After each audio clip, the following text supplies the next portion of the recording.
Three ways to beat approval addiction. Hi, everybody, and welcome to Someone Gets Me. I am here to talk to you about something that I see and hear and have experienced myself, and that is approval addiction. Approval addiction comes in so many different forms, so I'm going to cover parts of it and some stories about it, and you can see how it applies to you. And if it applies to somebody you know, maybe share it with them and they can have some information about ways to beat it, ways to get on the other side of being enslaved by the need to be approved. Approval addiction is when we filter from the outside and script and act and think and be in a way that we think the others outside of us are going to be okay with, approve of. That creates a lot of inner discord, a lot of disharmony. It also creates a lot of repression and unresolved grief and anger. When people are young, when we're children, we try to get approval of the adults. And if the adults are maybe toxic or they're difficult or they're angry, knowingly or unknowingly, the child begins to kind of manipulate or manage the way they come into the world in order to be okay, perceived as okay.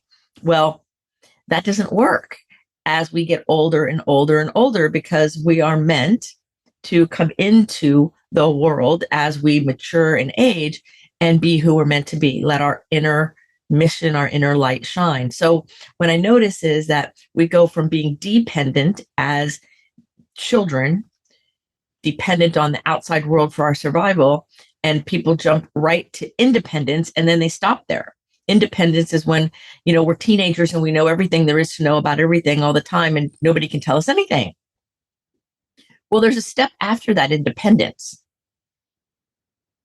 And this is where most people are missing the point. It's called interdependence. So healthy, emotionally stable, inner locus of control, hopeful adults, we operate from interdependence, which means knowing what we have to offer, not offering it too quickly, and also being able to receive, where the art of reciprocity reigns supreme. That's interdependence, both with nature, with other people, with other beings. That's a healthy adult.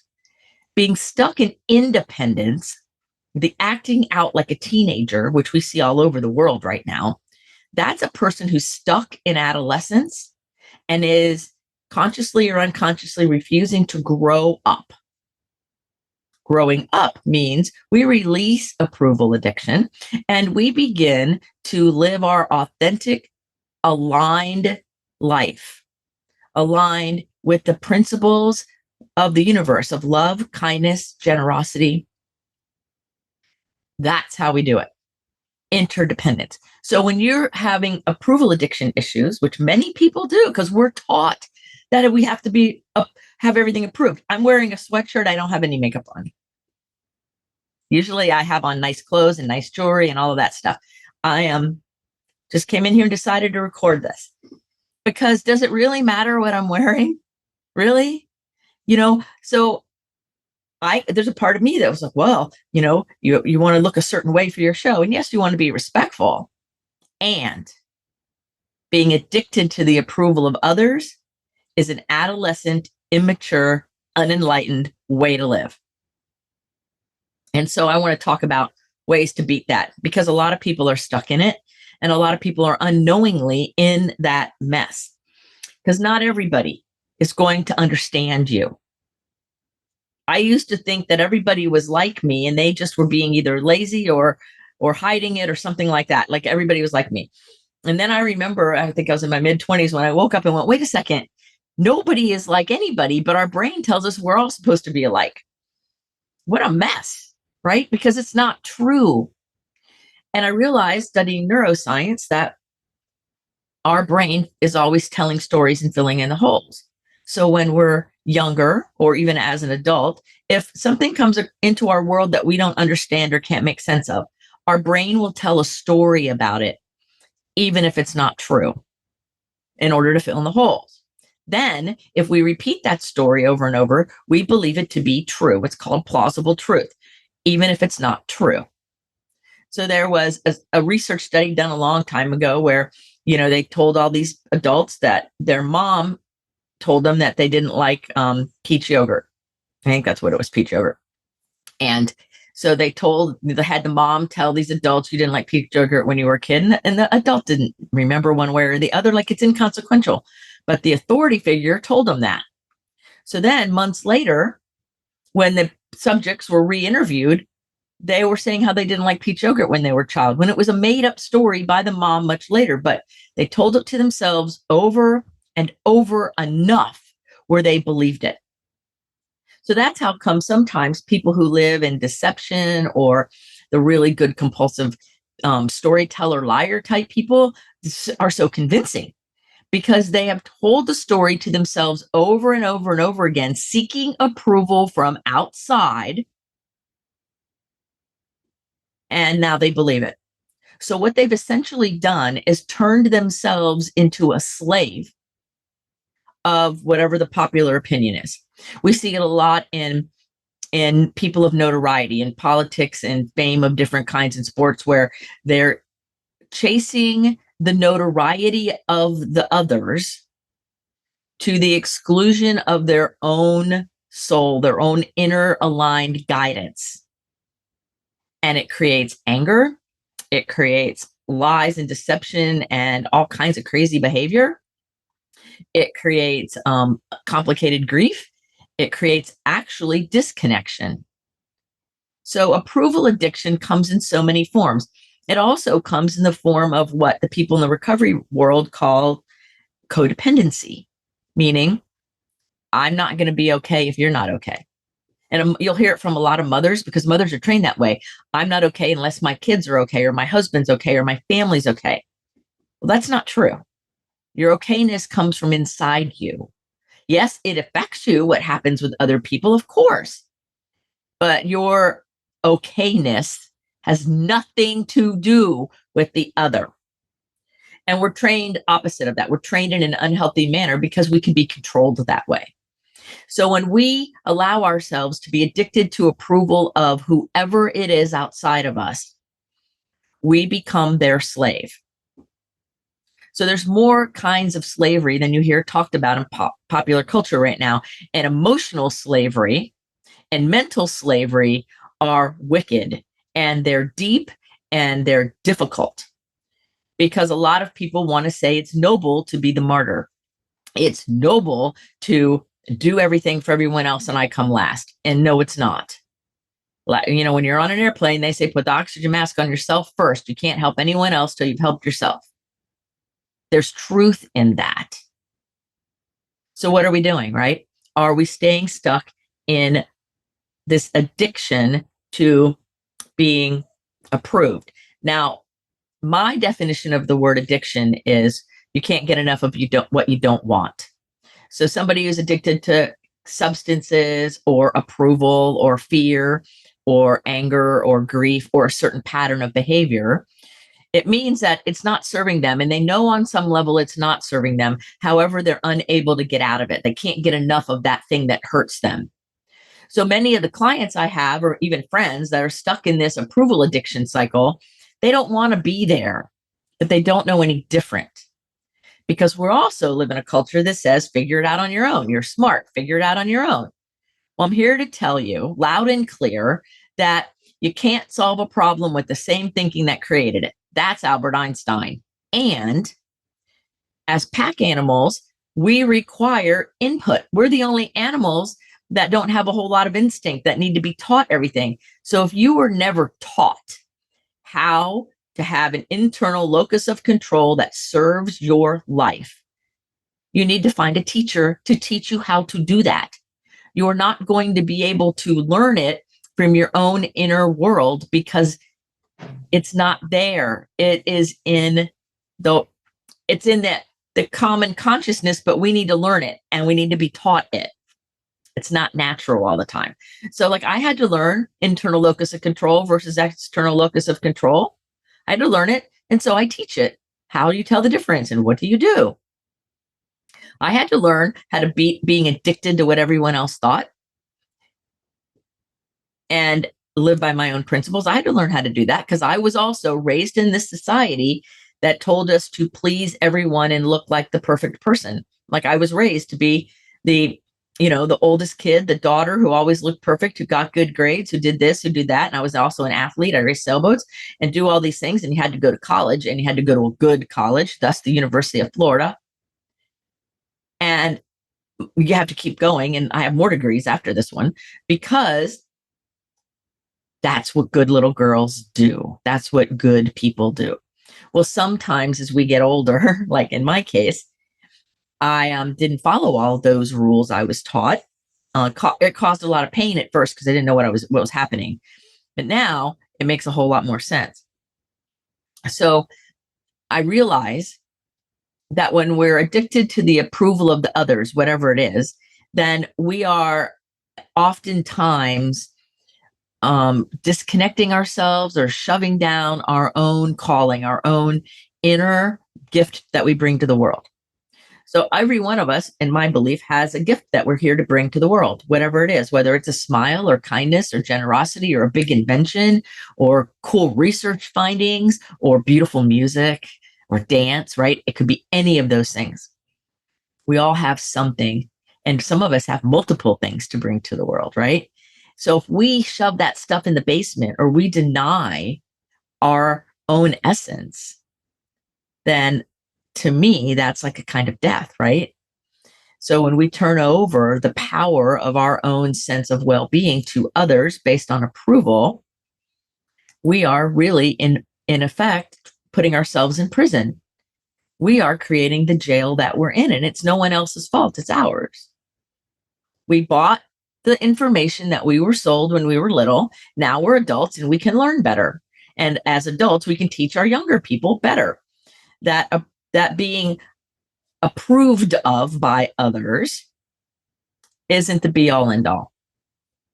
So I want you to ask yourself, how much time and energy do you spend pleasing other people? Like, how much time really do you spend pleasing other people? That means putting them first in your thinking, right? Doing things only for them. It means making sure that they're happy, right? So people pleasing and pleasing others is very, very different than saying, I really love and care about you, and I really want to freely offer this thing to you, cook you this meal, or do this nice thing for you, or hug you, right? There's a difference. People pleasing, which is approval addiction, comes from a fear-based energetic motive. It's not necessarily feeling fear, but there's fear in there. And the fear is, I'm not going to get what I want, or I'm going to lose what I have. So I'm going to please you so I can get my needs met.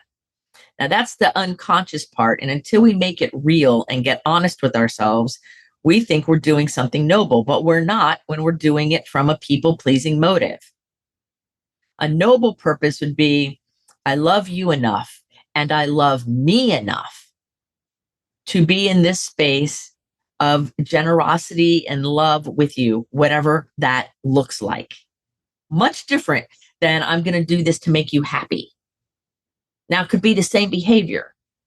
The motive, the intention, the connection within you is different when you're people pleasing, approval addiction, or when you're acting from a space and a place of unconditional love.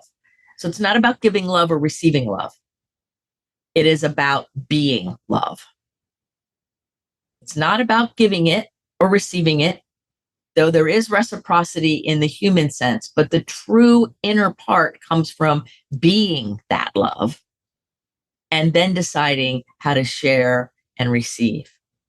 Again, going within, spirituality, connecting to who you are, your essence, and then choosing the binding. Going in and connecting to your own inherent love energy, and then choose how you express it, not the other way around. Your innermost life force is your guiding light, right? That inner force of you, that energy. Some people call it intuition, our gut, our heart, our calling, all of those words refer to that feeling within when we're aligned in our body, our spirit, our emotions, our heart. All of us are lined up, and it's always trying to emerge. Your gifts that you're bringing to the world are always trying to emerge. So any depression, anxiety, distraction, all of those things are a part of you addicted to approval, denying your essence. And so it creates depression or anxiety, because it's like this energy is trying to emerge. This part of your being is trying to emerge, and you're stopping it, knowingly or unknowingly. And a lot of times it's unknowingly, until somebody comes into your life to help you see it, to help you see the blind spot. We don't know. We're not always doing it on purpose. In fact, most of the time we're not. We just don't know any better. So here are the 3 ways that you can beat this, or you can work with yourself on it. And there's lots of nuance to it. There's lots of different pieces to it. So what I'm here to say is, if you have any questions, check out my discovery call, and I'll spend 30 minutes helping answer your questions, or email me something. Reach out if you have any questions, or you're wondering how it applies to you or someone else, or what to do next, because my inner thing is about serving and inspiring and educating people. And if you don't say something, I don't know, so I can't help you, right? Or I can't say, well, here's a good question to ask yourself. So the first way that you want to beat approval is to remind yourself that you're the one in charge, not somebody else, that you're the one in charge and you don't need anyone else's approval. And sometimes it takes having a mantra. Sometimes it takes having what I call the frame, a little post-it note and little messages all over the place that remind you who's in charge. You're in charge of your life.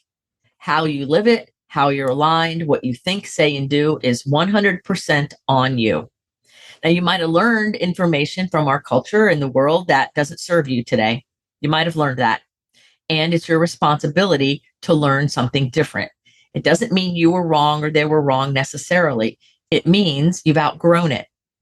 So in reminding ourselves that we're in charge, we want to stay out of this judgment game of making everything right, wrong, good, or bad. The higher way to do it, the more aligned way to do it is go, this doesn't serve me in the same way it used to, or it doesn't serve me at all. I don't know why I started it. What is it that I can do differently? Or how can I think differently? Or what can I say differently that now aligns with who I am today, this moment, this day?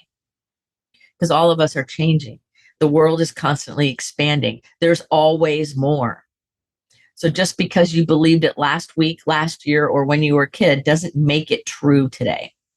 Wayne Dyer had a statement that he said in one of his movies that really stuck with me. And a lot of people don't, just how something resonates. And a lot of people didn't notice it, but it hit me. He said, what was true in the morning of your life may prove to be untrue by the evening of your life. And he was talking about, as we grow, things change. Our understanding of what's true and what isn't changes. And I totally agree with it. But I think it's even sometimes what you believed last week. You might have had a belief about approval addiction, and something I could say in this podcast rings true with you in a way where there's like that aha or epiphany moment, and things are now different for you. It can be that simple, and it can be quick or long term. There's all kinds of ways. That's the beauty of life. So you want to follow your inner vision. Years ago, I had a company, and it was named Interview Center for the interview. Like, what's your inner vision? I kind of imagine it like this beautiful little fire. And so are we stoking the fire and putting oxygen on it and have it be a big flame and light, like as if we were a lighthouse? Or are we dimming it down and it's just like a pilot light? Where is your flame with what's true for your heart? Because I think the sad thing is so many people get caught in approval addiction that they compromise what's true for them and what their heart really wants to do. Partly because they're afraid they can never get there, or they're afraid it won't ever happen. And therefore they never try. They never go after it. So my answer to that is, if it's in your heart, it's meant to be. And sometimes it doesn't look like what your limited ego brain thinks it's going to look like. That's okay. But the essence of what keeps nagging at you, keeps tugging at your heartstrings is valid and real, and it's only for you to do. That calling that's in you was not a conference call. It was a private call. It was a private interaction between you and your creator, however that works. It wasn't a conference call. So comparing yourself to other people doesn't work because they're not you. Yours is uniquely and perfectly yours. Might have some of the same themes, might look a little bit. That's why when people copy others, it's a nice compliment and it works on some levels, but it doesn't answer the heart. And it's that heart that matters. So the second way to beat approval addiction is to be open and receptive to counsel, and then to think and speak and act in alignment in your truth, capital T truth, right? Your alignment. So when you're screaming and yelling and you're giving everybody outside of you control over your well-being, that's not truth and that's not alignment. That's called projection of anger and fear. I'm scared to death. I'm a scared little child and I'm screaming and yelling and acting up and attacking other people because I don't know how to be me. That's what that is. So we want to be open and receptive to counsel, which means other people who have gone before us who know the way, not just anybody, but who's gone before you that knows the way. And then watch your thoughts, watch what you say, watch how you act. Be discerning. But we want to be open and receptive. Like I have people in my life that I listen very carefully to what they say and what they're talking about. And then I give myself the permission, because they've proven to be safe, to be vulnerable with them and say, well, this is what I'm really thinking, or this is what my heart's really saying. And then we have a dialogue about it. Now, these people in my life don't tell me if I'm right or wrong, and I'm not seeking their approval. What I'm doing is connecting with another of like mind, and the exchange, the reciprocity of the listening and the sharing enlivens and supports both people.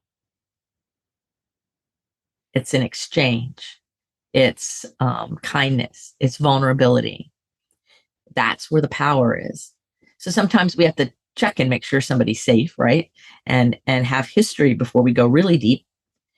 But we can talk about some other things and we can allow that exchange to happen, and we can be open and receptive. I notice that when people in my trusted circle, my mentors, say something to me that's a little bit it stings a little, like, oh, I don't know if I want to hear that. And I know that when that little feeling, that little happens, or sometimes it's really big and I stamp my princess foot. No, that can't be it. I know over time, here's what happens. That level of my resistance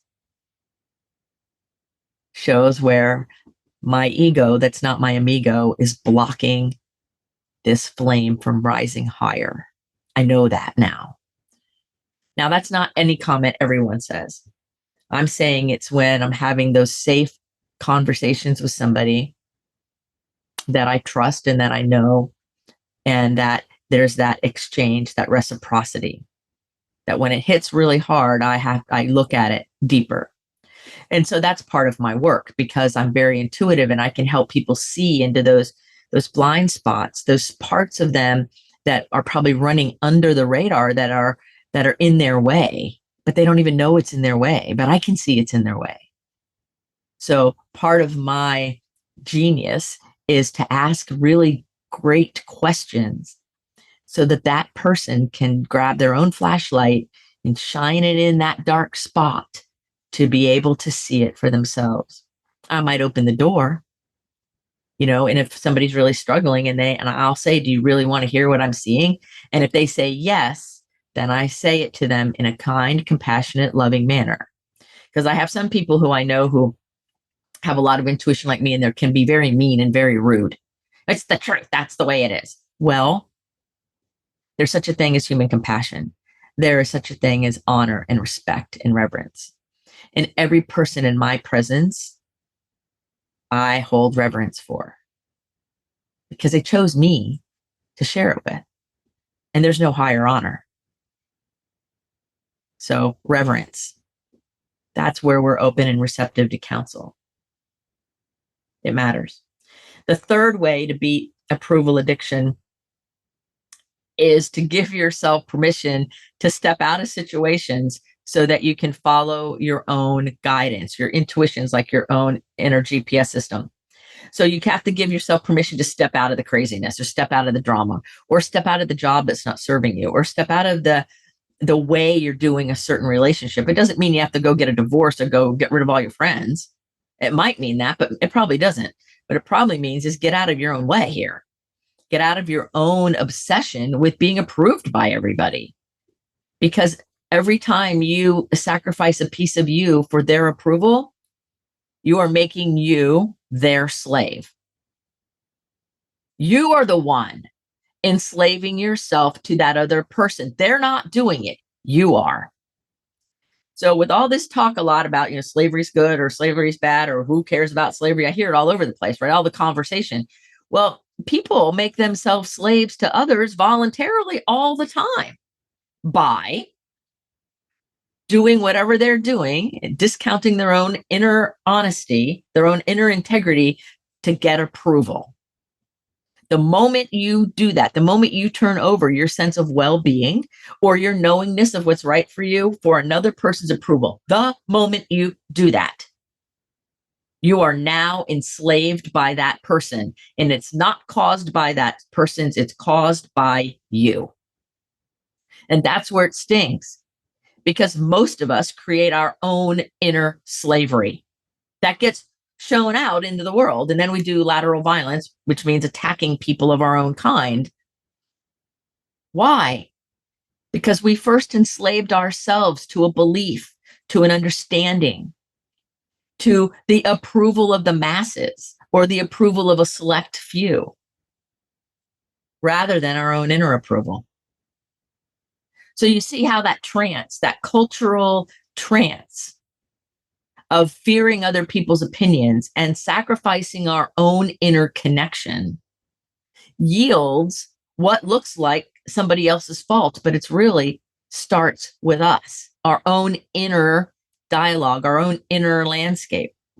And a lot of it's, when we start out on this road, is unconscious. We don't realize that's what's happening until we wake up enough to start saying, hold on a minute here. Let me look what's in this dark room. I'm running into furniture all over the place. Hold on.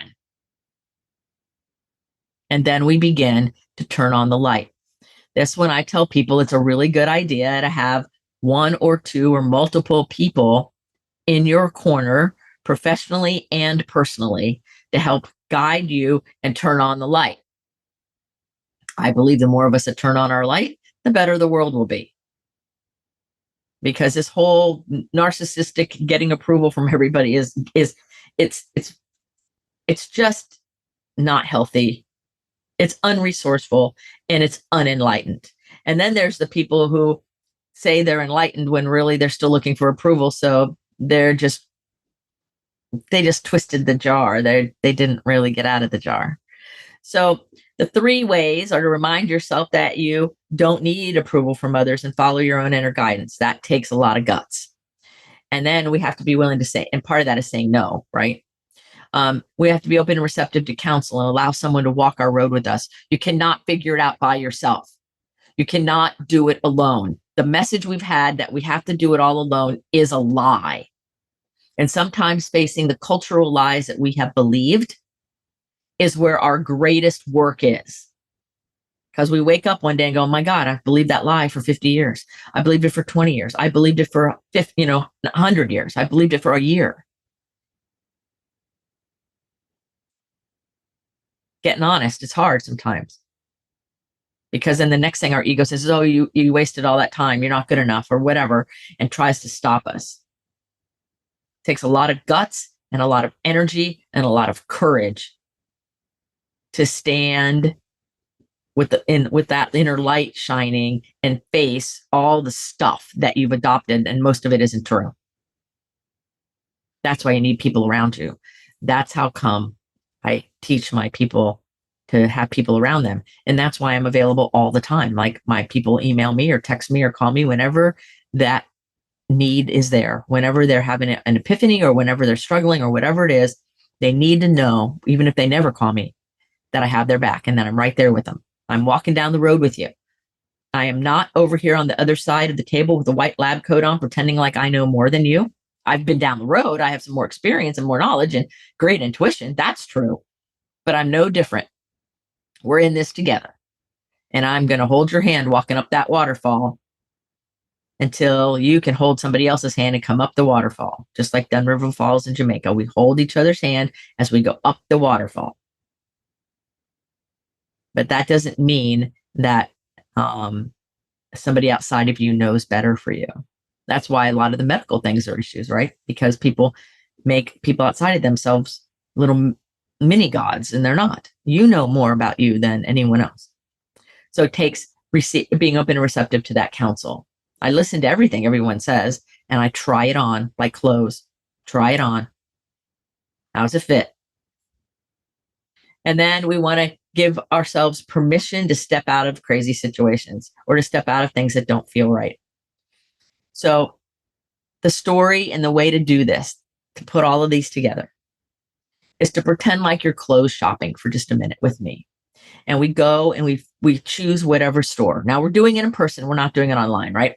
And so we have our friend with us and we're going clothes shopping and we pick whatever store it is, for whatever reason. And we go in that store and yourself and your friend are helping pick out all different kinds of clothes. Now, some of the clothes your friend picks out, you look at and go, oh my God, I would never wear that. Why did they even think that? Or maybe the salesperson helps out with something and you're secretly thinking, this is crazy. I wouldn't wear that pattern. I don't like that color. That won't look good on me. And you're picking out things that are in your comfort zone. So because you're a good friend and you don't want to hurt your friend's feelings and you don't want to be rude to the salesperson, you decide you're going to try on all the clothes that are chosen for you. The stuff you did, the stuff your friend did, and the stuff the salesperson did. And you're in there trying them on. And you choose one of your things first because that's familiar. And you're like, oh, it's okay. And then you choose something that your friend picked out that you thought, oh, this is going to look terrible. And much to your surprise, you try it on and it's beautiful and it feels really good. And you step out in the mirror and you're going, oh my God, I never would have picked this. Look how good this looks. And had you not trusted your friend or at least humored them, you wouldn't even be able to see that. And then you try on some other things and they don't go at all, or something that you thought was wonderful didn't fit at all, or felt funny, or had itchy fabric, whatever. So you never know until you try it on. And then when you try on something in the store and it's fabulous and wonderful, or have you ever tried on something in a store and you're like, well, it's okay, it'll work. And then you take it home and you never take the tags off and you never actually wear it because it didn't totally fit, but it was close enough. And then there's those things that you bring home that you wear over and over and over again. And you're like, I love this. And I never would have thought I was going to love this. Yeah, it's all over. That's why we want to be open and receptive to counsel. We never know. I took one of my good friends with me clothes shopping recently because I had to go run a retreat. And I always like to have something that feels really yummy to do the retreat in. And I went and did that with my friend who is in the fashion design industry business. I am not. This person is. So I'm like, well, this should be fun. And we went to all these different stores. She picked out the coolest stuff for me ever. I wouldn't have picked any of it. And some of the pants that she picked out for me, I would have picked out a bigger size because I didn't have a good idea of what size I really am. So she goes, no, this is the size you are. And I'm like, how would I know that? And I put on the size she gave me, the same pants, and they looked better. I would have gone to the other ones. Yeah. So sometimes it's really valuable to have a person alongside of you in the same experience. Because I told her, this is what I'm doing. This is where I'll be. Gave her like the little lowdown. I said, let's go look. And we did. And it was magical. And I learned so much. And I got to have an experience clothes shopping I don't usually get because I'm petite and it's hard to buy things for short people. So, and she's tall. So she got to practice that translation and I got to experience a different view. So that's what I mean by being open and receptive to counsel. trying on things, making yourself aware that just because you think it's true doesn't make it so. Helping yourself see that seeking the approval of everyone outside of you to the exclusion of your own inner integrity is unenlightened and leads to all kinds of mental health problems and issues. We are taught in this society to abandon our own integrity and to be angry and divisive with anything that pricks the scab of our own trauma, actually, is how it works. But no, the other people don't get to run the show, but you have to live in your integrity. You can't act out in the independent teenage area. That means growing into interdependence. All those people you're pushing away, they might have served a purpose in your life. All the people you're afraid to go near or talk to, they serve a purpose. It might be to teach you distance and boundaries. But we as a people really need to come out of this approval addiction gig and move into healthy, integrated interdependence. And I invite you to challenge yourself each day to really coming forward in your own level of interdependence, growing every day toward that.